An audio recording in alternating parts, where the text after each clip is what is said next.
Hi అండి, welcome to my channel Harvind blogs. ఈ వీడియోలో 2 జ్యువెలరీ ఐటమ్స్ చూపిస్తున్నానండి. Instagram page Sudheer KT 1 gram గోల్డ్లో తీసుకున్నాను. క్వాలిటీ అయితే చాలా చాలా బాగుంది. స్టోన్స్ క్వాలిటీ సూపర్గా ఉందండి. నాకు చాలా చాలా నచ్చాయి. వేసుకుంటే ఎక్సలెంట్ లుక్ వచ్చింది. ఒకటి నాన్ పట్టి తీసుకున్నాను మా మమ్మీ కోసమని. రియల్గా గోల్డ్ దానిలా ఉందండి. ప్రైస్ వచ్చేసి 299కే వచ్చింది. ఎంత బాగుందంటే stones quality super, real gold అనిపించింది.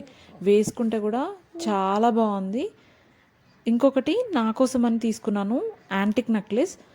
ప్రైస్ 1195కి వచ్చింది అండ్ 100 రూపీస్ షిప్పింగ్ ఛార్జెస్ అయ్యాయి. ఈ 2 జ్యువెలరీ ఐటమ్స్ రియల్గా చాలా చాలా బాగున్నాయి. క్వాలిటీ అయితే టాప్ నాచ్ అండి. వేసుకుంటే సూపర్గా ఉన్నాయి. అండ్ ఇయర్ రింగ్స్ కూడా పెద్ద సైజులో వచ్చాయి. పెట్టుకుంటే చాలా ట్రెడిషనల్ లుక్ వచ్చింది. చాలా చాలా బాగున్నాయి. నాకు చాలా నచ్చాయి. మీకు ఎలా అనిపించాయో నాకు కమెంట్ సెక్షన్లో మెన్షన్ చేయండి. నా వీడియోస్ మీకు నచ్చినట్టయితే ప్లీజ్ సబ్స్క్రైబ్ చేసి సపోర్ట్ చేయండి. Thank you so much for watching.